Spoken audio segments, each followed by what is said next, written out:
Hello लोगोफोर welcome back to माय YouTube channel with another video. स' लोगोफोर नोंथांमोना नायगासिनो दङ बड' लेंगुवेज जिके यूट्यूब चैनल। स' नोंथांमोना फार्स्टआवनो आंनि बे चैनलाव गोदानब्ला अन्नानै चैनलखौ साबस्क्राइब लाइक कमेन्ट शेयार खालामना होनो थाखाय गुरै खावलायहरनाय थाबाय।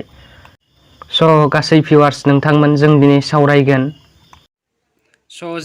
सावरायगोन आखा फाखा बिथां राजखान्थिगिरि बिश्वजित दैमारी बिथांनि सोमोन्दै।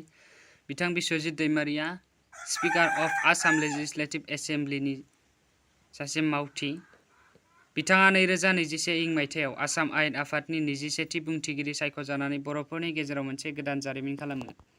बिथां दैमारीया बर'फोरनि गेजेरनिफ्राय राजखान्थि फोथाराव 2001 इं मायथाइनिफ्राय 2006 इं मायथाइसिम एमएलए सायख'जानानै बिपिएफ दोलोनि जानानै 2008 इं निफ्राय 2020 इं मायथाइसिम रायजो सभानि एमपि महरै आरो उनाव 2021 इं मायथाइयाव बिजेपि दोलोनिफ्राय रायजो सभानिनो एमपि महरै सायख'जादोंमोन।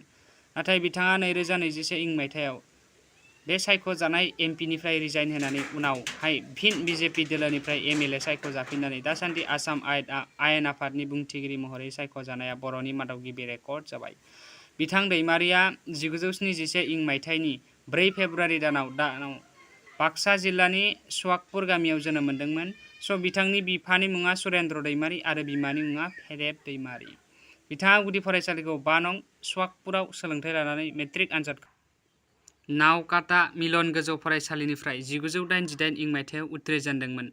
बेनि उनाव क'क्राझार कलेजनिफ्राय हायार सेकेन्डारि आरो डिग्रीखौ लानानै मादुराइ कमराज इउनिभार्सिटिनिफ्राय राजखान्थि बिगियान आयदा लानानै एमएखौ उथ्रिसारदोंमोन।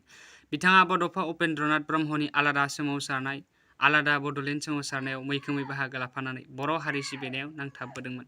स' थेंक इउ स' माच नोंथांमोननि भिडिअखौ जोबजासिम नायनायनि थाखाय। See you again. Thank you so' माच।